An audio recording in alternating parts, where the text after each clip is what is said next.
Good evening. First, thank you for allowing me to speak. And I'd like to, Chairman Thomas, apologize because I got a little excited on last council. That won't happen today. My name is Wesley Gibson, and I'm speaking on behalf of Citizens for Progress. I'm standing here today puzzled. It's hard to stand here when a councilman is making a mockery of the system and that county council is being silent. It's not a black or white thing. It's not a Republican or Democratic thing, but it's about a right and wrong thing. On March 15th, 2019, it was determined by the Georgetown County Board of Elections that South Carolina law, section 7-5-230, that James Austin Beard is not properly registered to vote in Georgetown County and in the Andrews polling district. My question to council is, how can a person who is not a registered voter in Georgetown County sit among you and vote on issues of this county, and he couldn't even cast a vote? If an election was held today, he couldn't even cast a vote in his own district. That's appalling. Mr. Beard, sitting on council, brings a disgrace to this county. His driver's license, his car registration, his voter registration are all fake, phony, or invalid, whatever word you want to use, based on his testimony that he never lived at 510 North Magnolia, the address he used to register to be elected to this council. He was living a lie, deceiving the residents of District 5 and the 6 of you. Despite the ruling of the Election Commission, who says James Austin Beard was not legally a registered voter when he ran for office in 2016, to some, this is not enough. What is it going to take?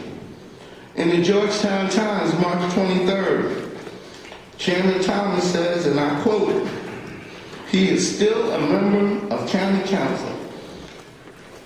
Chairman Thomas cited a 1996 case in Beaufort where a councilman moved out of his district but continued to serve in de facto state status.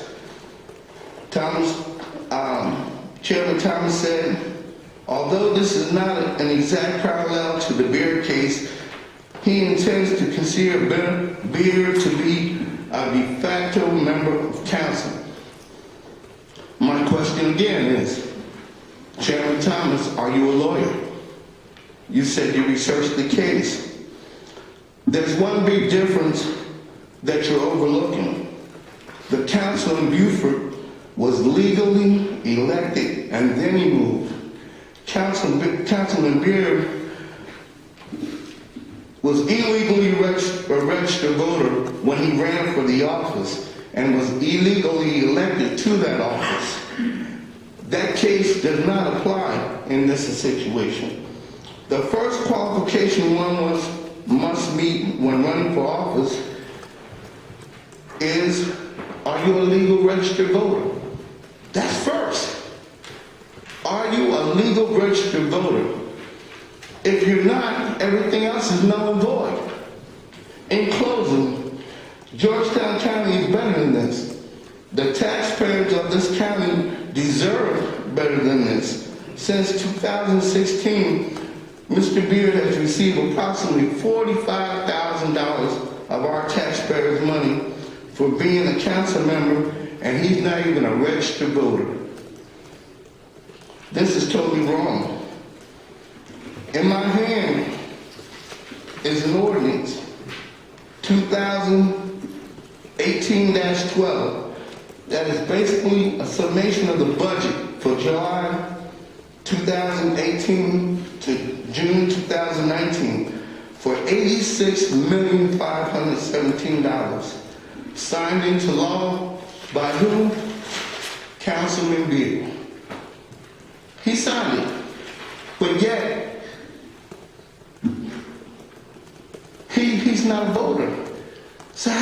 he sign something into law.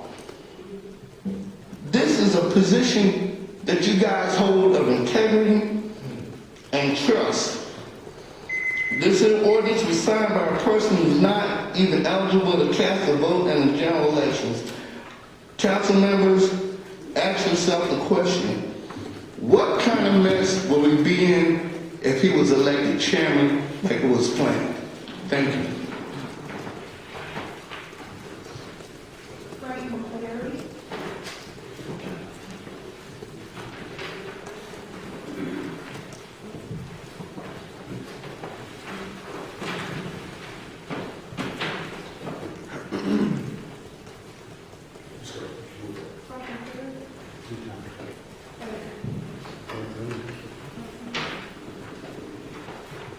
I'm going to quote for my time, but again, what Mr. Wesley just talked about, that is a concern of ours, obviously, because Andrews is in is the 5th district, is the only municipality, and it's something we'll continue to look into. But again, I echo the comments that were made previously to me. Thank you.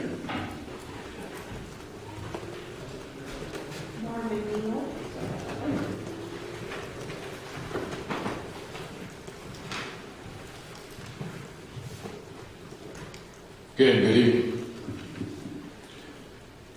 I'm Marvin Neal. I'm the president of the NAACP, Georgetown, branch 5520.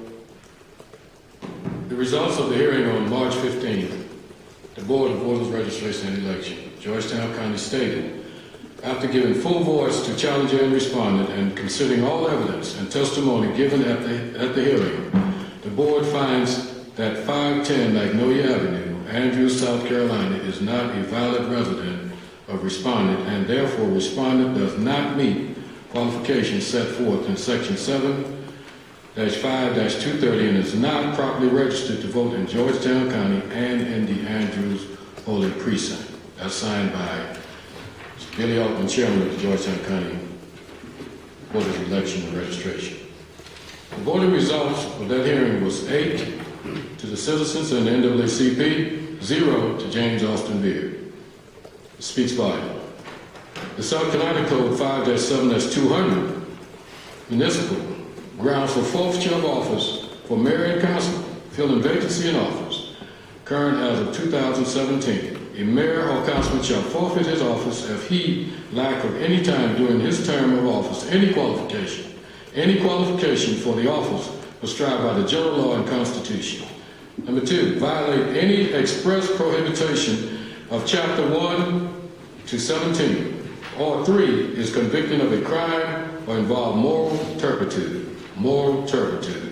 A vacancy in the office of the mayor or council shall be filled for the remainder of the expired term at the next regular election or at special election if the vacancy occurred 180 days or more prior to the next general election. So based on South Carolina Code 5-7-200, any action or procedures that may be voted on or commented on by James Austin Beard is totally illegal. If it is illegal for a registered voter to sit in that seat, it is illegal definitely for James Austin Beard to sit there, a non-registered voter in Georgetown or Andrews. You as the chairman of the county council have been given notice. But another note, at the same hearing, one that sits among you who's serving as the county administrator is also allegedly aware of James Austin Beard's illegality based on the comments made by witnesses during the March 15 hearing. For sale him away, who was in charge of $86.5 million budget taxpayers' money to withhold information of that magnitude, knowing that James Austin Beard was not legally registered to vote, of Andrews or Georgetown, cannot and should not be trusted with the budget of Georgetown County.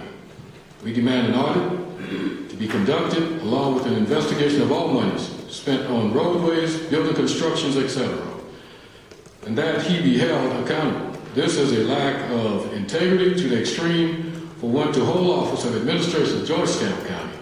Transparency and accountability is necessary. Justice and liberty for all. Be good stewards. That's what it calls for. God bless you. Heaven smile upon you. Thank you for your time.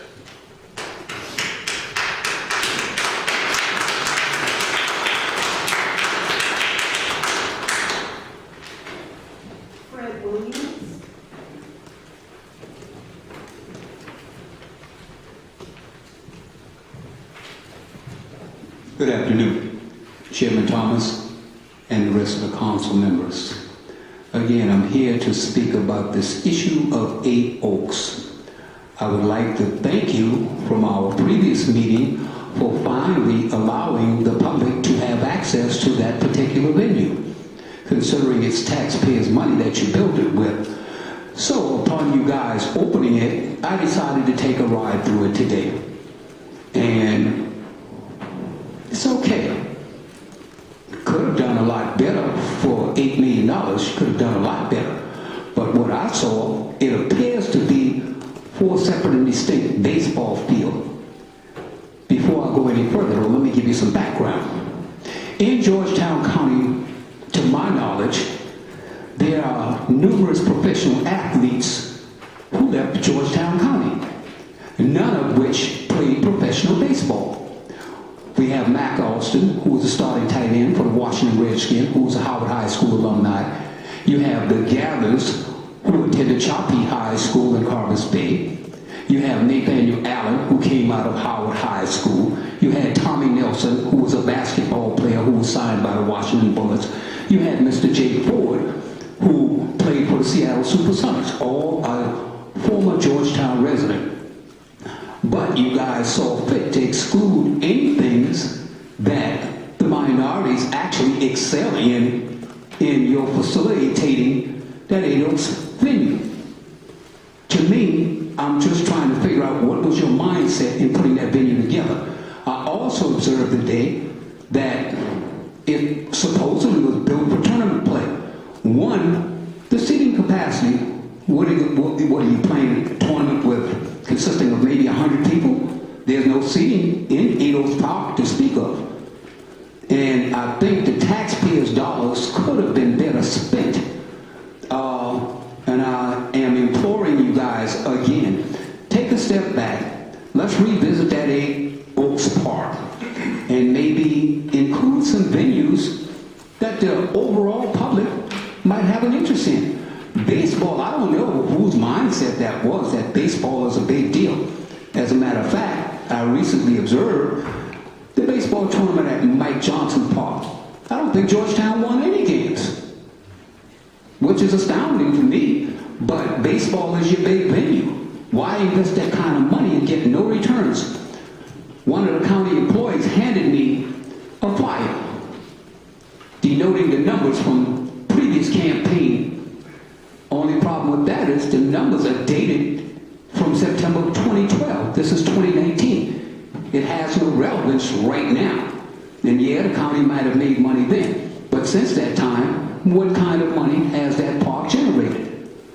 And it behooves me to ask these questions because among many people, it was my tax dollars that went toward building 8 Oaks also. But I don't see where it's so beneficial to Georgetown County. And if I'm wrong, would one of you council members please enlighten me, even if it's after this? I'd sure like to be enlightened. I thank you guys for your time.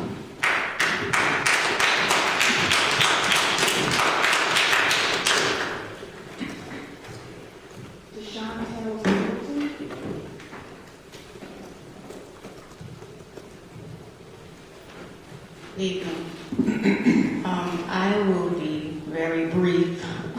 There are a few things that I want to bring to your attention. So I was here maybe a month ago. I'm a Clarenceville resident, and I was speaking about the shooting in the area, the shooting ranges and things of that sort. And someone from the sheriff's office did contact me, but I have not received like a follow-up from that. So I would appreciate a follow-up on that situation. Secondly,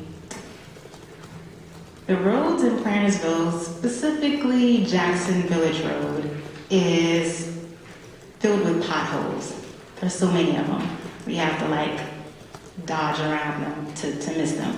I hit one day, and I went to my aunt's house, and I told her about it, and she called someone, and shortly thereafter, there was someone from, I guess, DOT or whatever, filling the pothole, which I appreciated. However, it's like a Band-Aid on major wound, and that's unacceptable. We would like surgery on our roadways because it's horrible.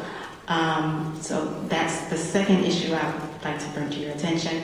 The third issue is something that I was hoping I would not have to address, but I see that there is a need to address it. Like the gentleman in the front said, I'm a bit puzzled by what I see today. I don't know all of the details of this situation with the council seat. I have not done thorough research, and so I will be very broad in what I have to say about it.